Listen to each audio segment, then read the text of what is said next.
Going back to school and earning my degree was always in the back of my mind, so I finally pulled the trigger. And it turns out I'll earn my degree about a year before I can retire.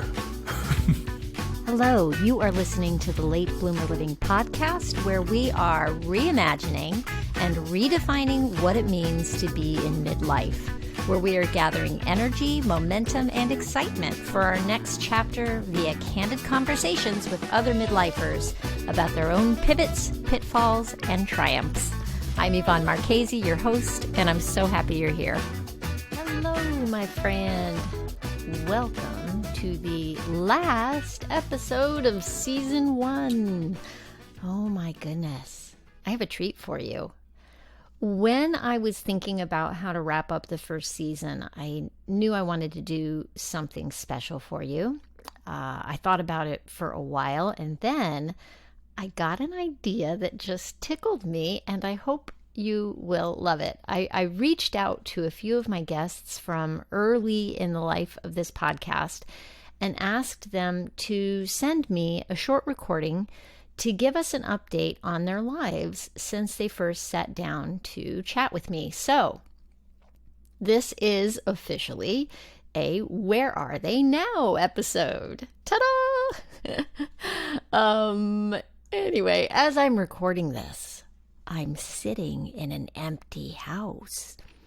We dropped off our kids at Boy Scout summer camp, and I have a week where I'm alone in the house for most of the day. It's really strange after over a year of so much togetherness.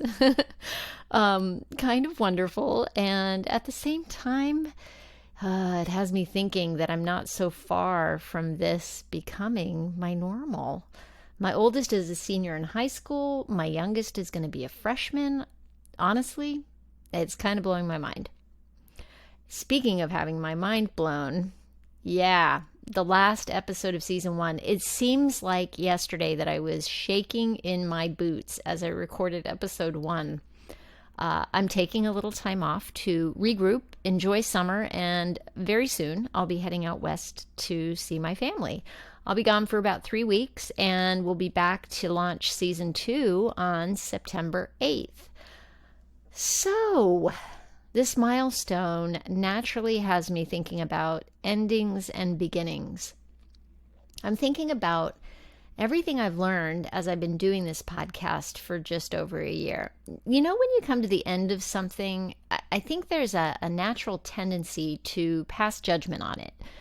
Maybe it's because we're so used to getting a report card at the end of the school year or an exit interview whenever we leave a job. That said, I'm finding it impossible to judge the work I've done on this podcast. I'm just too close to it. And as I wrap it all up, all I can do is look at how I felt when I started and how I feel now that I've reached this fork in the road. I can tell you that this passion project of mine has been an amazing experience, and I'm so glad I took the chance and jumped in. I highly recommend it, by the way. If you've been thinking of doing a passion project of your own, don't wait. Go for it. It's really amazing. So it wasn't too long ago that I was a rank beginner, kind of like being a freshman in high school. Now I guess I'm like a sophomore. I know just enough to be dangerous. And what I mean by that is that I'm now finding myself to be in the messy middle. In the beginning, I was nervous about, everything. Would I be able to find guests? Would I be able to produce a podcast consistently every week? Would anyone listen? Would it be helpful for anyone? Would I be able to manage the workload when my photography business got busy again? Remember, I launched in COVID, right? Well, whenever we take on a big new project, we can really stop ourselves by asking all those questions and letting ourselves get overwhelmed. And if there's one thing I've accomplished this year and I'm proud of, it's learning how to keep going even when I'm scared and overwhelmed. And let me tell you, scared and overwhelmed are my constant companions. As it turns out, I never ended up lacking for guests. I've been lucky enough to have met some incredible people and have them as guests this year. And I've loved having some of my longtime friends join me in this space to talk about their journeys. Also, I have already recorded some amazing interviews to kick off season 2, and I have a list of dream guests a mile long to bring you. I will admit that managing the workload has been a challenge as people started getting vaccinated and my photography bookings went bonkers in the spring. But somehow, with help from my editor, I'm getting all the things done. Also, I've been hearing from some of you that the podcast is a regular part of your schedule now and that you're finding inspiration in people's stories. So really, that's enough for me to keep going. That is why I do this. I do have a favor to ask of you. If you listen to this podcast on the regular, I'd love to hear from you, especially as I make plans for season 2. I really love sending these stories out into the world, but I'm always curious about how they're landing for you. Am I telling the types of stories that get you excited and inspired? Please send me an email at latebloomerliving@gmail.com or send me a message on Instagram or Facebook. Just know that I probably won't reply until I'm back from vacation. Anyway, I'll remind you about this at the end of the episode. Okay, so where are they now? I'm a goof. Anyway, I'm so excited for you to hear updates from my guests because I think it's important to know that all of us make plans and then life happens. And then we have to shift and adapt. The question is, are we going to get down on ourselves and call it failure or take those shifts and detours as something to be expected? You're about to hear short updates from 6 of my early guests. I'll play these in order of their original appearance, and I'll list their original episode number here and in the show notes, so you can go back to their original episode if you'd like to. First up, we'll hear from Donita Mama Bear from episode 2, then Lou Blazer from episode 3, Mike Olson from episode 9, Joe O'Callahan from episode 14, Emily Clement from episode 18, and lastly, Kenneth Ruthart from episode 40. I'll put links to those previous episodes in the show notes for you. But without further ado, where are they now?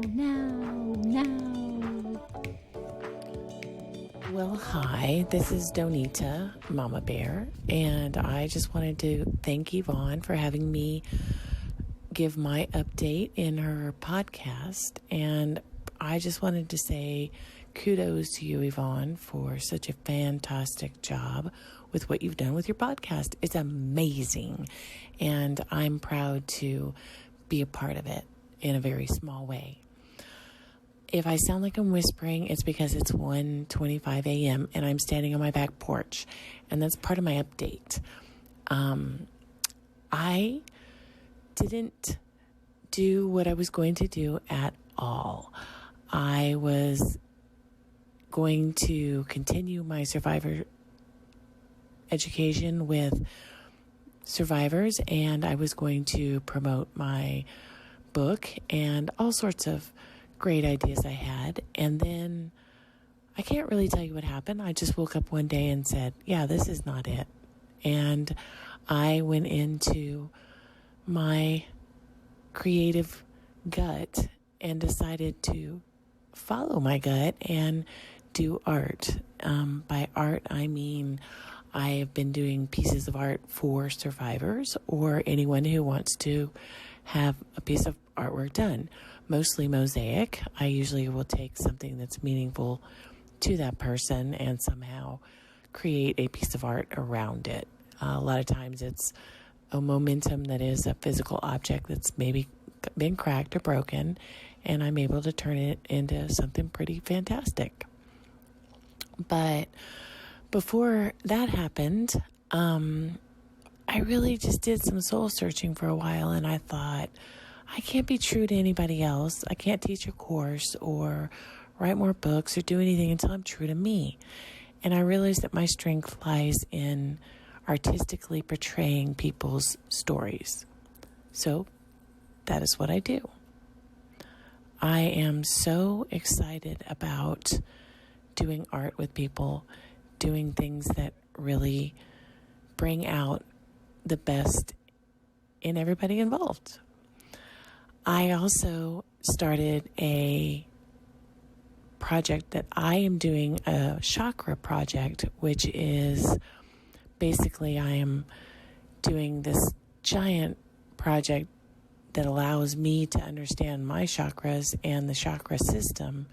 And I'm using that to propel my art. I'm getting out of my comfort zone, doing things that I don't normally do.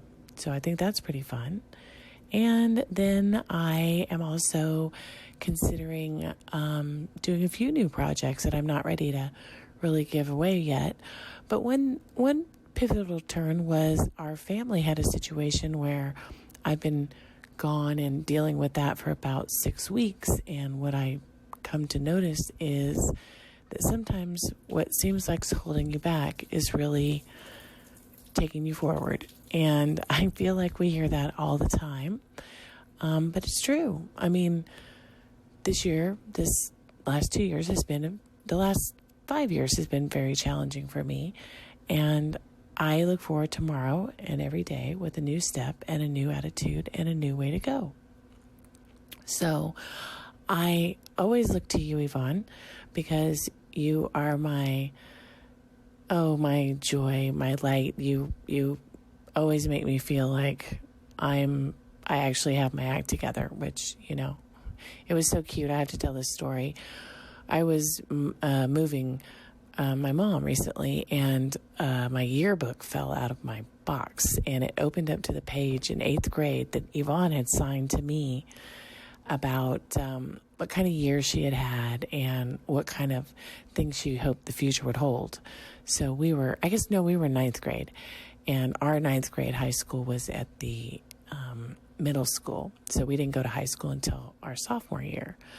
And it said in there, we're going to achieve a lot of high goals and, thanks for being friends. And it was just so neat to see Yvonne's handwriting and the same words that she says to me, oh gosh, I guess like 30, almost 40 years later. And it's just so refreshing to know that I'm friends with somebody who has such a shining ray of light in the world. I just wanted to throw that in. I thought it was really cute. It really made me smile. But I'm pivoting again. I'm doing art. I'm doing a few other things, and I have shut down all my social media. What? Yeah, I did. I shut it all down for a little while just to see. Not for any reason bad. I needed to see if social media was really what I needed to be doing. And honestly, I have not missed it. Oh, isn't that awful? So, some more changes will probably be coming around the way. But so far, this is what I got. And I hope that everybody that is in the middle of a change has a wonderful transition and a good understanding of change, just in general. Thanks so much.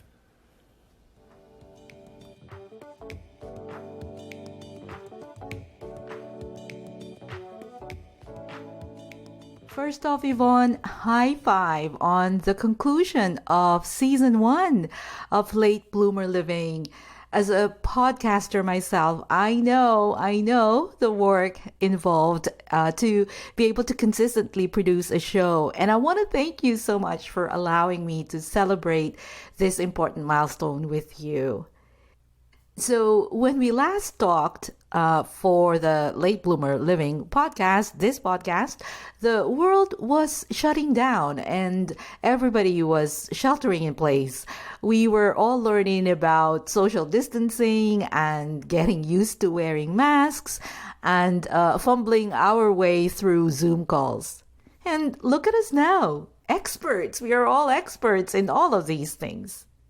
Now, in the year since I appeared on the podcast, my hair has turned gray. Well, that's not exactly accurate. I have been salt and pepper for a while. It was just that it was hidden by layers and layers of color and dye. So even before the pandemic began, I had decided to stop coloring my hair. Mostly because I was curious about how the natural hair really looked now. The shutting down of everything and my inability to see my hairstylist just made the decision much easier to execute. I have completely transitioned to, I guess we call it silver fox. I like how the hair looks, and so I'm keeping it, although I always say I reserve the right to change my mind. But for now, I am gray and silver. I had also been busy standing up my new company, Second Breaks Media. It's a digital media company focused on serving folks like us in our middle years. I've been having fun giving birth to the flagship publication, Midlife Cues. Although it took me a while to find a good name and to settle into a name, Midlife Cues is a weekly digital publication that explores the well-lived midlife. It's the kind of work that allows me to do the stuff that I love to do, research, reading, going down rabbit holes without guilt, and writing. So I'm really enjoying myself. And while I was doing that, I was also transitioning the existing podcast, Second Breaks, so that it's better aligned and more complementary to Midlife Cues. I've been having fun, getting creative with the production end of things, really stretching myself with how creative I can get with the editing process for each episode. And I have to say, I've really, really enjoyed myself. Now, sadly, I didn't learn any new cooking or baking skills. I did not bake one sourdough bread at all. And I thought I was going to use the time to organize the house. Well, no, that didn't happen either. All of the things that I used to say that I would do if I were to be stuck at home for a while, none of that happened. I don't know what happened, but none of that. Now, it is July 2021 as I record this, and parts of the world is in hot vax summer mode. I am preparing for my next chapter. A huge move to the other side of the world. Now, this move should have happened actually last year, but just like everything else in 2020, it got postponed indefinitely. Anyhow, I am fully vaccinated, so I feel a little bit more comfortable traveling now. So I am moving to Asia for a while to be with Mom, who is in her 90s. I am blessed that I still have one parent alive, and I want to spend as much time with her as I can. So that's what's coming up for me. Again, Yvonne, many congratulations for reaching this milestone in your podcast, and I cannot wait for what you're going to cook up for us for season 2.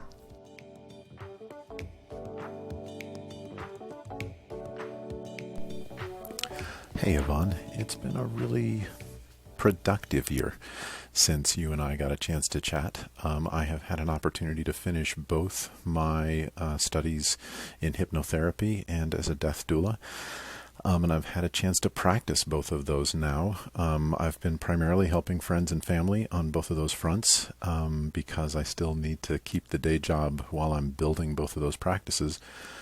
But it's been really wonderful. It's been really rewarding, and it's changed my life in so many ways. I'm so glad I pursued it, and I'm so glad I've got this opportunity to keep going. So, I guess if I can say anything to everybody out there who listens to your wonderful podcast, it's just keep plugging, just keep going, because it's never too late for those dreams.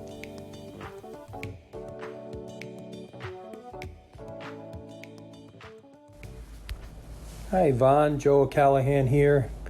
You asked me to do a little update on where things are at since we spoke for your podcast. I don't know, that must have been a year or so ago. And a lot of things have happened to me for sure in that time period. So I just update you on a few of them in relationship to our conversation. The first major thing that happened this year, besides just living life, was I got COVID. My wife, one of my sons, and I all got COVID, and we did okay with that. And we spent about 2 weeks not feeling well, but then we're able to kind of get things back together. But I've had some long haul problems from that I'm still dealing with, but mostly we're doing fine. And then the second thing, if you remember at the end of our conversation, you asked me a question about what was next, what I needed to do to take things to the next level or something along those lines. And I responded that I needed to lose weight. And if you remember, I talked a lot about how my weight problem was, I thought, a hindrance to my spiritual development and my creative process as well. So the good news is I've lost a lot of weight in the last 6 months. As you know, you've seen me. And I did that with the help of a physician, and really am doing much better in that area, which has been really, really helpful in terms of my own growth and development. And then I also started working with a poet, an Irish poet named Mícheál O'Sullivan, who's that's Irish for Michael O'Sullivan, who's a poet in Ireland who I met a few times, and then he's mentoring me. So we work together once a week over Zoom. He's in Ireland and I'm here, and we work together on projects and writing poetry together, and challenges to write poems about different things. So that's really sparked my creativity a lot in the poetry field. I write poems all the time as a result. So my poetry's really sort of taken off, which is a direct connection to my spiritual practice and my spiritual life. As you know, poetry comes out of my spiritual practice of meditation and contemplation, and I really try very hard to keep those things connected. During the winter and the fall and winter, the spiritual practices of meditation and contemplation were a little bit lost to me, but they've been revived, which I'm grateful for. And I'm really thinking about the mystery as opposed to just the mystery. I'm thinking a lot about mystery and beauty, and how those two things get wrapped up or played out in this notion of God, whatever that might mean. So in terms of my experiences, that's kind of what's going on. It's a lot of poetry, a lot of prayer, a lot of meditation, and ultimately I'm just feeling, and a lot of exercise and eating differently and that sort of thing as well. And ultimately I'm just feeling really grateful for my health, for the fact that I've been able to lose this weight, for my ability to exercise even though I'm having some problems physically. Grateful to be spending time with your boy John, and grateful for my family, for my wife Daniela, and for my kids, my father who's 92. So I'm just very grateful. Thanks. Bye-bye.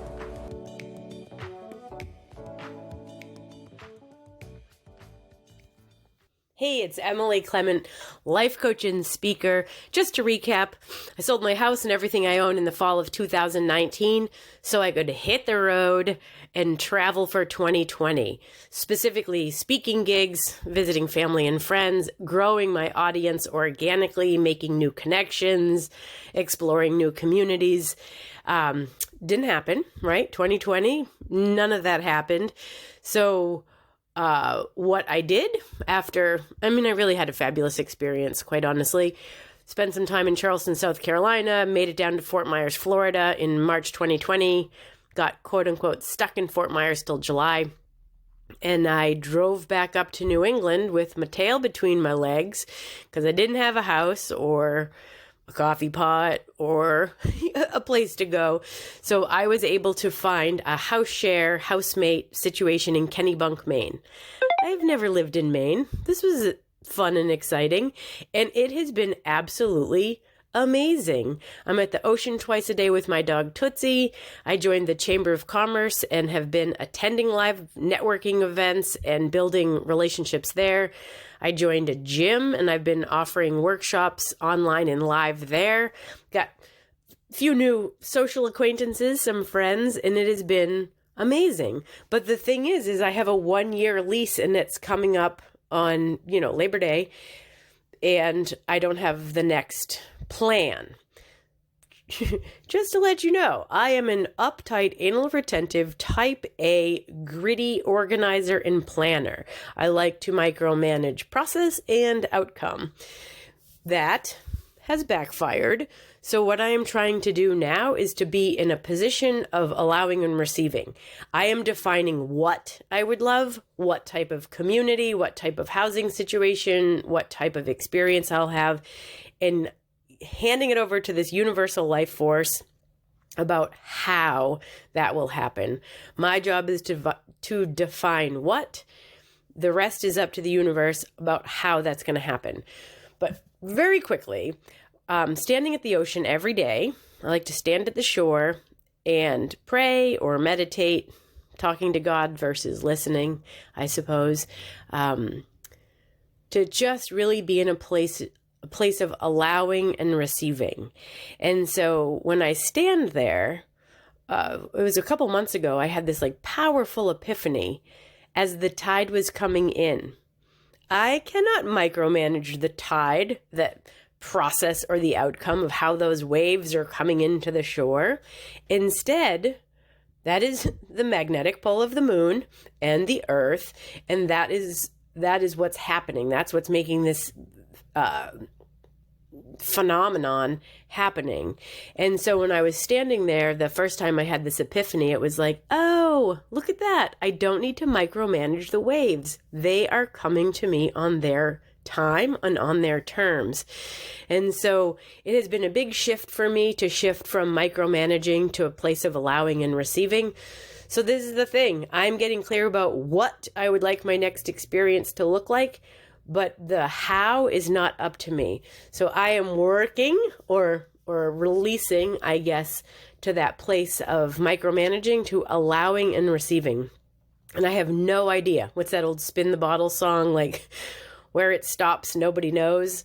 That is the position I am in right now. And I know I land on my feet 100% of the time. So do you.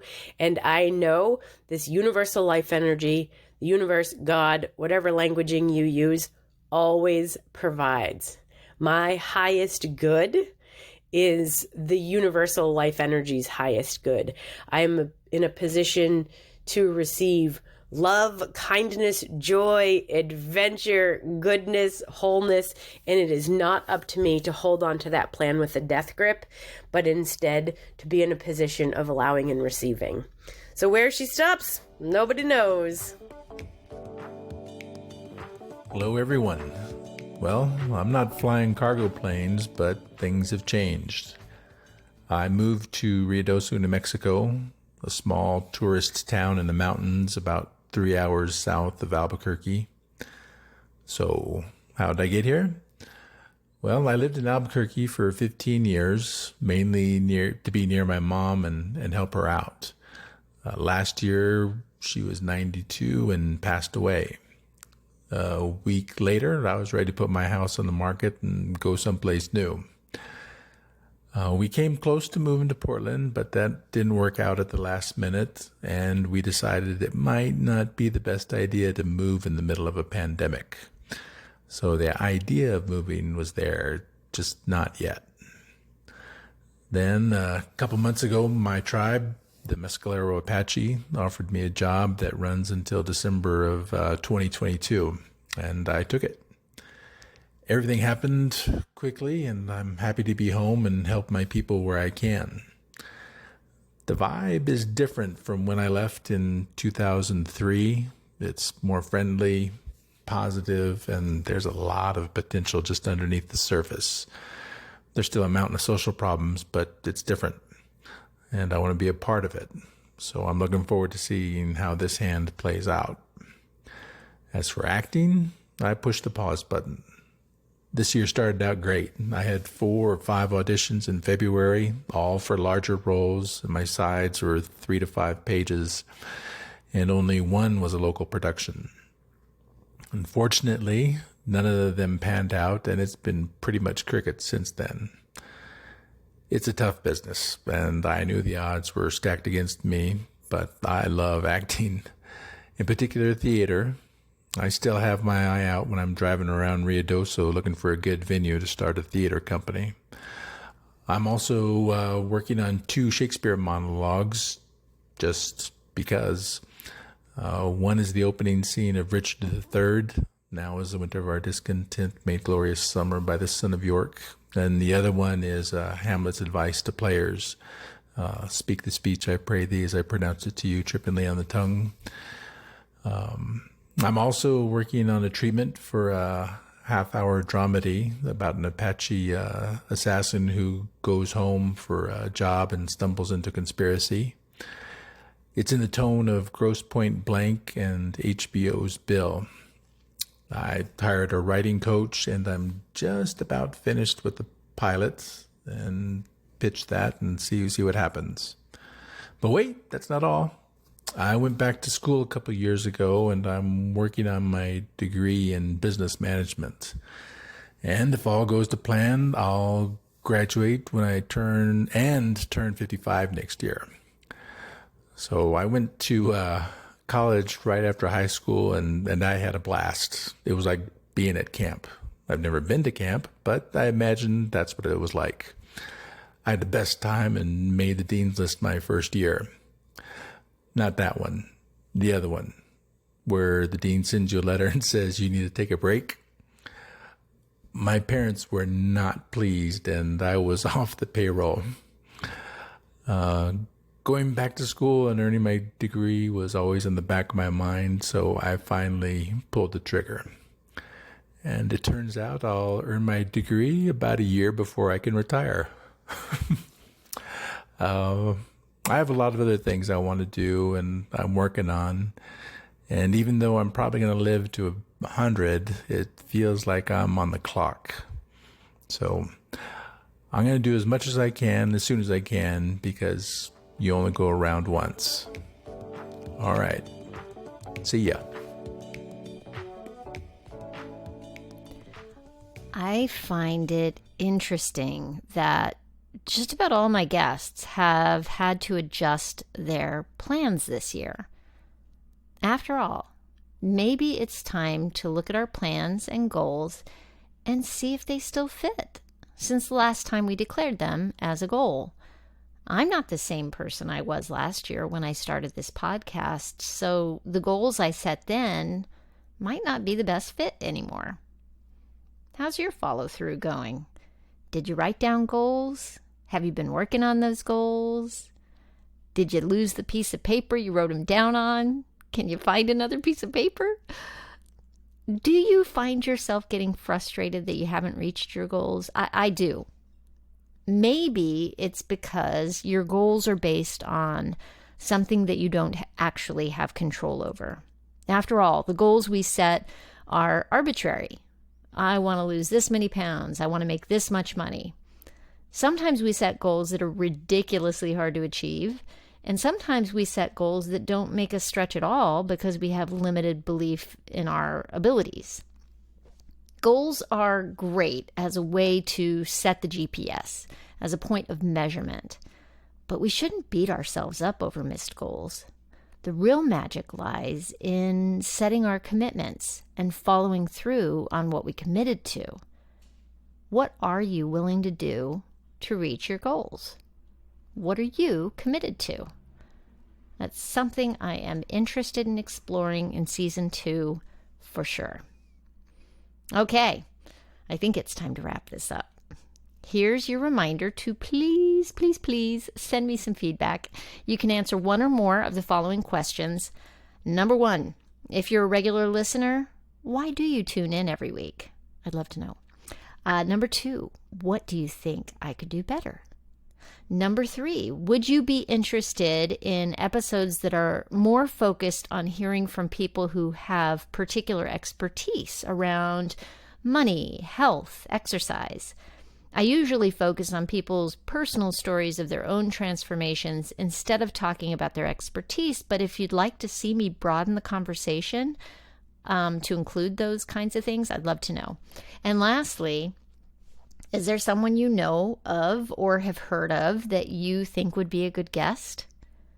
Or do you have your own story you'd like to share? I'd love to hear from you.